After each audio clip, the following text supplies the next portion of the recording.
Well, scammers and fraudsters just never stop looking for ways to get people's personal information and money. The list of scams is lengthy, and the way they can get you to give out personal information is becoming more and more sophisticated. So, how do you protect yourself? Joining us to explain ways to better protect our privacy and our money and our identity is Sherry Ann Forbes, Senior Deputy Attorney General, Aaron Houston, Deputy Secretary of State for Securities, and Chris Williams, Chief Compliance Audit Investigator with Nevada Consumer Affairs, also serves as the chair of the Fight Fraud Task Force. Thank you so much for joining us today. We have an important topic to talk about. Again, we talk about those scammers being out there and those fraudsters. Let me just go through a list, and this is just a short list. We have romance scams, IRS imposter scams, Social Security, grandparents, healthcare, Medicare, sweepstakes and lottery scams, internet investment, cryptocurrency, charity, mortgage, COVID-19 related scams, student loans. And again, that's just a short list, which goes to prove that these scammers, these fraudsters, they're out there and they are sometimes ahead, very sophisticated, ahead of trying to get this the identity and the money from these so many victims that are vulnerable. So let's talk about some of the scams that we're seeing right now. What are you seeing right now, Sherry Ann? One of the things that we see is emails being confiscated, or not confiscated, but being taken over by fraudsters. So for instance, you might be having an email conversation with a colleague, and all of a sudden the colleague will ask you to do something like go get gift cards. And it turns out that someone has hacked into the system and is spoofing your colleague's email. So that's one that we're seeing. And another one that we had talked about off camera is also door-to-door. You think that might be a thing of the past, but that's still happening. Absolutely. People coming door to door, and a lot of times they are pretending to be a utility company. They'll pretend to be Nevada Power, and then they'll try to sell you, solar or something along those lines, or something that you don't want, or along, that kind of thing. And Chris, what are you seeing with the Consumer Affairs Division? Well, being Maria with tax season, we see impersonators. They're acting like tax, representatives, and they're not. They take their money, they get their personal information from the consumer, and they're off with their money, with their refund. And what about you? I know that one that our Secretary of State mentioned is those romance scams. You think that's something is thing of the past, but they're still happening. Absolutely. We see romance scams very commonly. We also see cryptocurrency scams. Often we see those two paired together, cryptocurrency Really? romance scams. Right, where it's an individual who you meet online who tells you how wonderful you are and how smart and beautiful you are, or handsome, and they induce you to invest in a cryptocurrency platform, and the platform doesn't really exist. And again, we talk about cryptocurrency, something that's really new, the new shiny thing, but you've actually been investigating this for about 5 years now? Right, exactly. It's definitely the new shiny thing, but it does have a significant amount of risk. And again, those romance ones have been around for many, many, many decades. So let's talk a little bit about, you just got back from Carson City. Correct. Let's talk about Assembly Bill 67. Okay.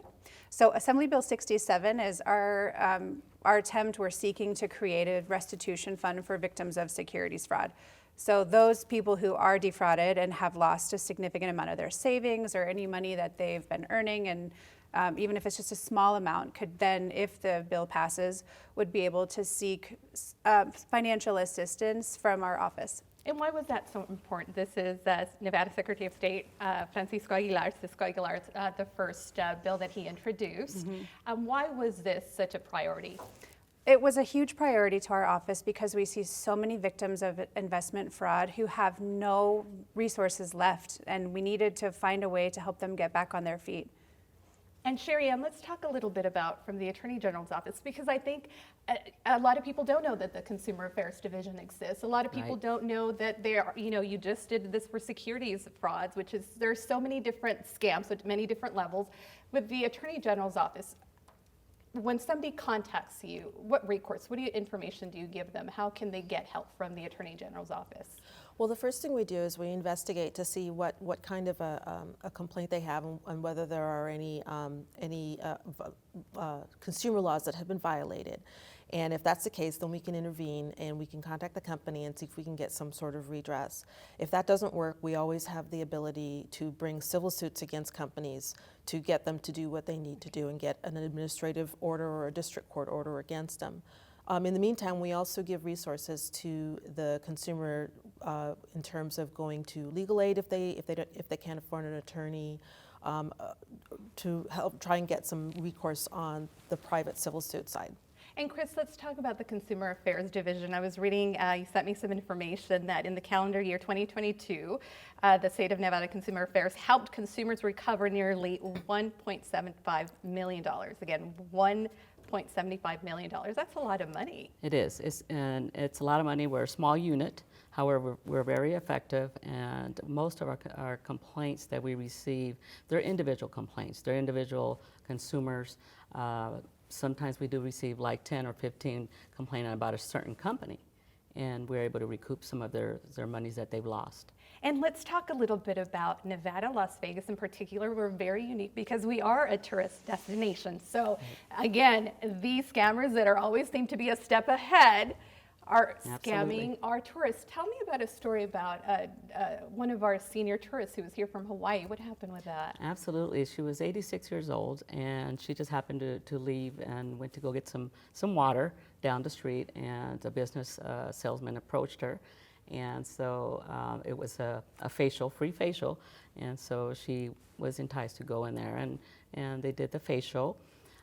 Next thing you know, they ran her credit card over, it was almost $13,000 of cosmetics. Wow. And this is for an 86-year-old. And I'm happy to say that we were able to recover her monies as well, but she was devastated. Her husband was upset, her daughters were contacting us, and it was pretty sad. But well, again, and what's so sad, again, they come here to have a good time. Correct. Again, and you never know when they are going to strike. And that lesson learned, also very important to get those receipts, correct? Exactly. What are other, some more advice that you Right. have for someone who might be in that situation? In this case, a lot of these businesses have the devices now that are not electronic. Electronic, yeah. Right. And so you don't get to see what you're buying.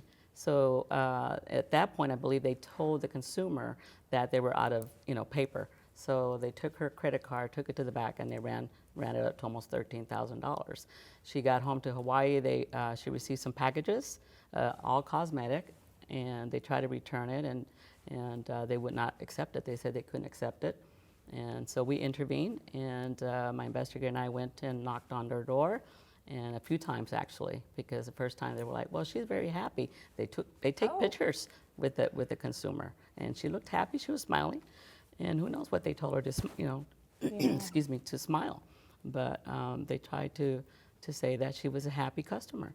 And let's talk a little bit about with a lot of these scammers, fraudsters, a lot of times they think they're above the law, correct? But that's not the case. Let's talk a little bit about when it comes to prosecution and prosecuting these, thieves. Yeah, we under our statutes for the consumer protection laws, we have the ability to fine them up to thousands of dollars per violation, as well as get restitution for the consumers. And so, if we have to, we do go after them. Okay, and let's also talk about the Fight Fraud Task Force. That was created in a lot of entities. We have, let's see, the Federal Trade Commission here as well. We have the IRS, Better Business Bureau, so many, Metro Police Department as well. How are you all working to make sure, again, that you do stay ahead of the game and make sure that you stay ahead of these thieves, these fraudsters and scammers?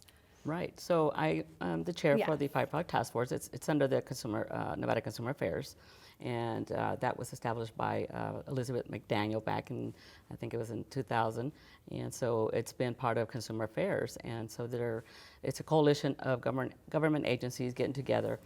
Secretary of State, we have the Attorney General's office that also attends. We have, like you said, the IRS, Metro. We have gosh, I would have to say 40 plus Yeah. government entities that will get together and we just talk about trends that are happening, what we can do to get the word out and educate our Nevadans and also our tourists. And Erin, what are you seeing some of the, in attending these meetings, some of the trends that you're hearing that may have surprised you as well?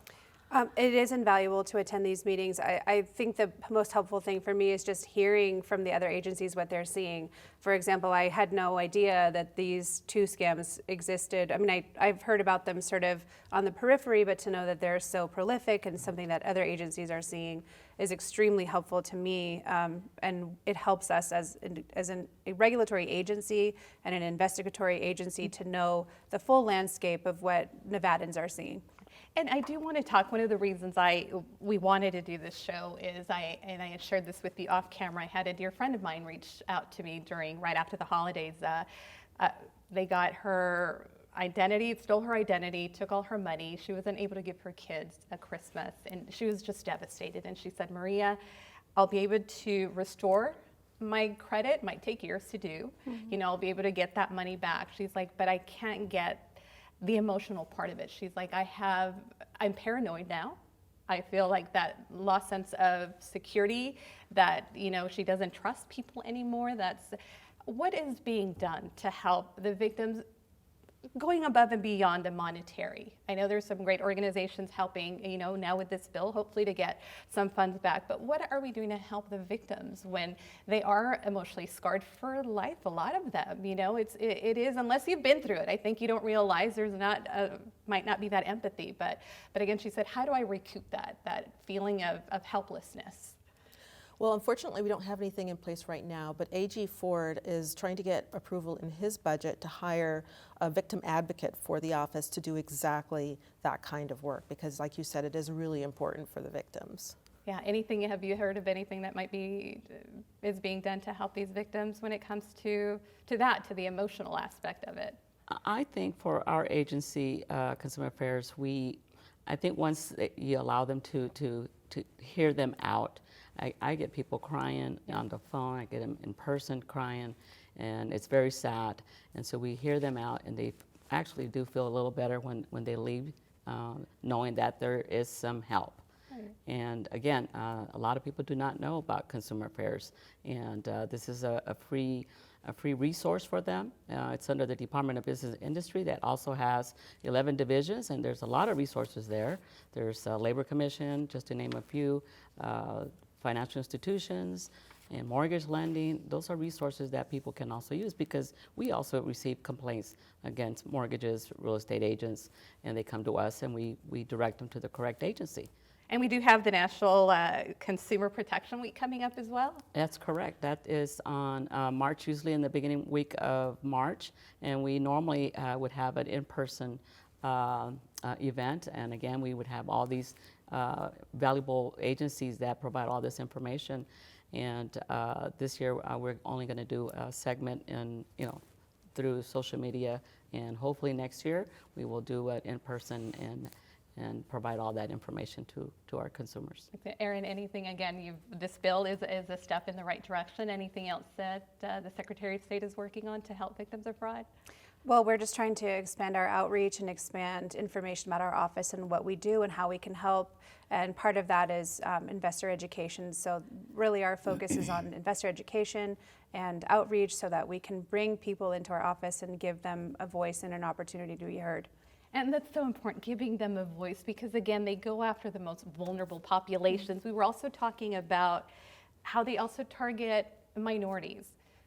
A lot of them nowadays, we were talking about the Notario Fund. Can you tell us a little bit, a little bit about that fraud? Absolutely.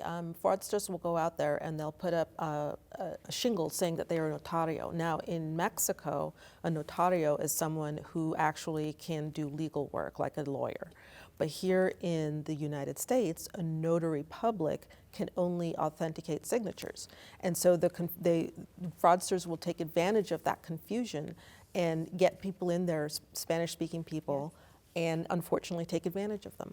And what I have noticed, it's wonderful that all of your websites, you do have information both in English and Spanish, because it is, again, they're going after the most vulnerable populations and who they can target. I was at an opening of a supermarket recently, and someone came up and said, hey, scratch this off and maybe you can win, you know, some big pots and pans or something. And I was like, hesitant. And then she's like, oh, well, I said, well, do you have the prize here? And she said, no, I have to go to your house. I'm like, no, again, there's all these, so many scams out there, so much fraud out there that you do always have to be on your toes and be vigilant more than anything. And speaking of that, I love that AARP has a scam tracker on their website. And just this morning, they had 36,146 active scam reports. And this is just here in Southern Nevada, where they're reporting everything from the grandparent scam to credit card scams. And I think that's wonderful. It's a wonderful tool. I know the Better Business Bureau also has it. You're empowering. It's like a watch, right? A community watch. We have to watch out for each other. But again, it's 36,146. That's a lot of That is a lot, scams. right. Yeah, and again, we always have to be watching out for each other. So let's talk a little bit about some of the other things that you might have going on to help victims of scams and fraud or resources that you think are out there that a lot of people aren't aware of. So let's go ahead and start sharing. The best resource is to talk to your family if you've been in a scam, because if you are in a situation where something doesn't feel right, talk to someone that you trust, and they might be able to put a reality check on whatever the situation is, because a lot of times in the heat of the moment, you just it doesn't occur to you what's going on. Yeah. Chris, any other advice that you have? Don't be fooled or pressured. You feel like, and I hear this all the time from consumers, I was pressured, they wouldn't let me go, I felt like I was a hostage, and don't allow them to do that. Just put your foot down and say, I don't want to purchase this, I don't, Yeah. I'm sorry, go ahead. No, and I was going to say, because a lot of times they're also embarrassed after the fact, right, to come forward, and that's something that's so important. You must come forward. You have to leave that shame aside and know that the only way they're going to catch these, scammers and fraudsters is if you come forward and say, I may not have lost money, but here's what happened and here's what they try to do. And again, we're talking about so many different scams. I do want to talk to you about the affinity scam. Off the phone, we were talking, again, new scams that I don't even, none of us, a lot of us don't know about these scams, but they're out there. Well, what we find in our office is that affinity fraud is very, very common, and that just means any sort of fraud that is perpetuated amongst any sort of community or minority group or any group that you feel that you're a part of, where you have a higher level of trust for your co-community members, is where we find a lot of fraud happening, even investment fraud, any kind of scam involving consumer affairs. We do see notario fraud very frequently. So we do recommend, I think the number one thing you can do to protect yourself is try to verify what you've been told.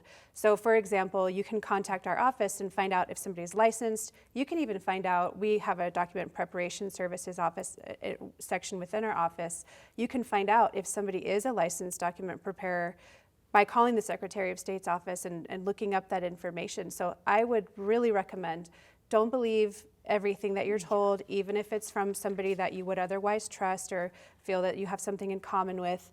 Verify everything. I hate to sound so cynical, but it really is the best ounce of prevention you can take. And it is better to be safe than sorry. Exactly. We've heard this so many times. Thank you all for being here. We do have all your information on our website, such valuable information. Thank you again, on the lookout for our viewers. Again, those scammers are out there and fraudsters. And thanks so much, all of you at home today, for watching Nevada Week, for all of the resources we discussed, along with all of their websites, including also information from AARP. You can see that scam tracker map, the FBI. We also have their information, as well as the Better Business Bureau. And you can look into different fraud and scams that are happening. Just go to our website, vegaspbs.org/Nevada Week. Thanks again for joining us. Have a great evening.